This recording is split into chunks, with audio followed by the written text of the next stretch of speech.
Hello mga kapinatics! Welcome naman sa panibago kong vlog. So ito nga, papakita ko sa inyo yung nagpunta kami sa EAT. So ang nagpa-reserve nito is yung tita ko. So ayan siya, yung tumatakbo. So via email ang reservation ko at wala naman siyang bayad. So ayun, ayan, tuwa siya nung nakita niya si Min. Fun na fun talaga siya. So, before kami pumunta sa EAT, TV5, so kumain muna kami, nag-almusal muna kami sa Tropical Hut dyan, sa may Pioneer. So, hindi ko na napakita yung hinatid ko si Waffle sa pet boarding. So, later, pag sundo, ay ipapakita ko sa inyo yung video. So, ayan, kumakain na kami. Actually, ang last kain ko sa Tropical Hut is parang college days pa. So, ayun, eto, yung second kain ko ng napakatagal na panahon. So, ayun. Ayan, naglolokohan sila. And then, ayun, nagulat din ako sa price nila. So, nakipaghabulan na sila sa mga kilalang fast food pagdating sa price. So, ayan, after mag-breakfast, pumila na kami. Akala namin sobrang haba ng pila. Yung pala yung pila na nakita namin na mahaba is yung sa Tulfo. So, ayan, nakapasok na kami. Tapos, konting orientation. Ano po? Wala po sa Tulfo. Face to face.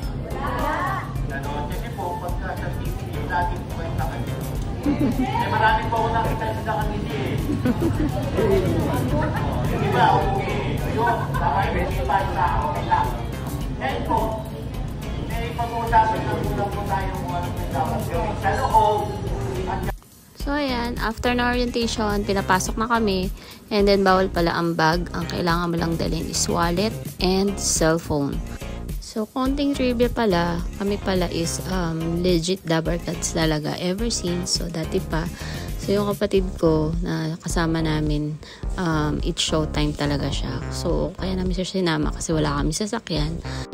At siya lang yung may sasakyan, kaya nakiusap kami sa kanya. So, ayan, pumasok na kami sa studio. So, medyo paaga pa yan, mga around 10:30. So, may pa-previous sila na Mr. Donut. Tigi isang box ang audience. So, nag-video muna ako habang di pa nag-start, habang pwede pa. So, ayan, kaway-kaway kayo dyan. Hello. So, ayan, nag-start na siya. So, pumasok na yung mga host. Ayan, si Ryan Agoncillo, si Big Soto, si Miles, si Paulo, si Karen, si Atasha, Mulak. Medyo nagpa-practice muna sila dyan kung anong next gagawin and then kung anong dapat sabihin. Ayun. Tapos pati dun sa on-site na kung saan sumugod si na Jose. So nagpa-practice din para on cue sila kung anong gagawin. So, after noon, pumasok mo na yung mga artista sa room nila kasi hindi pa nag-start.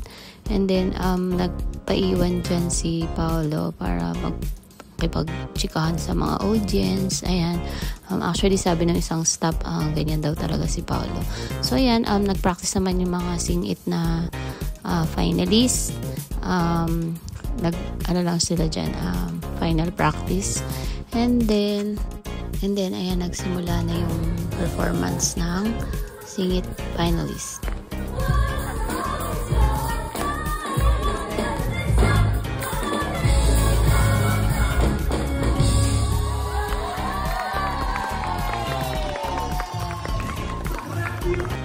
So, ayan, nag-start na yung next segment nila, yung Give Me 5.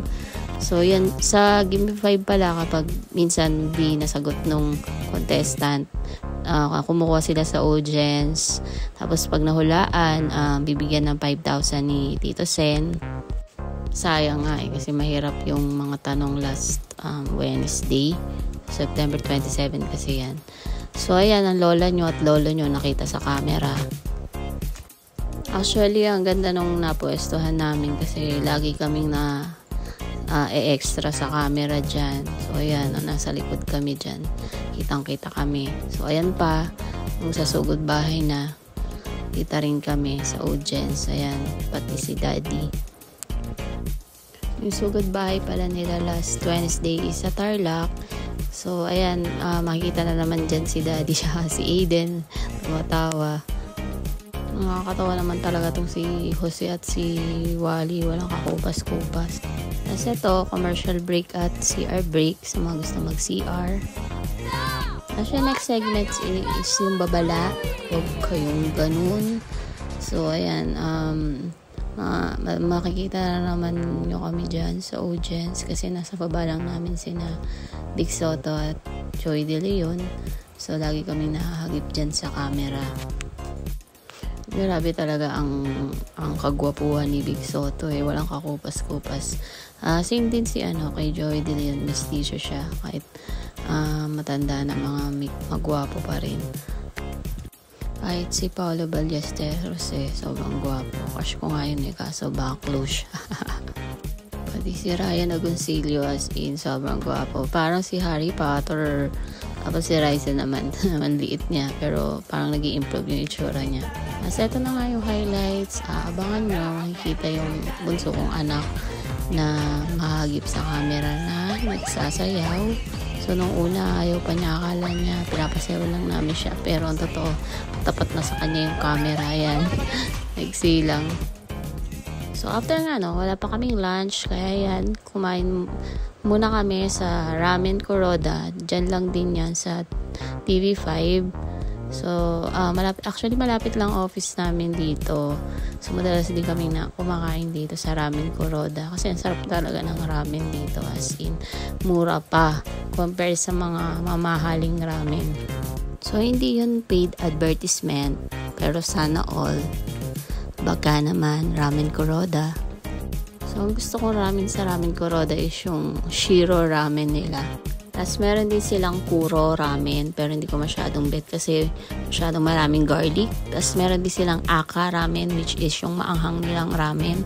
So, yung kapatid ko, ganun daw mag-vlog. Nuturuan ako. So, ayan, pagtaas namin, bago kami umuwi, sinundo namin si Wapol sa pet boarding. So, ito, yung isang aso na nakaboard dyan. Tapos, may mga pusa din dito na nakaboard. Hanggang dito na lang ang vlog ko, mga mare. Wait nyo ulit ang aking next vlog. Babush!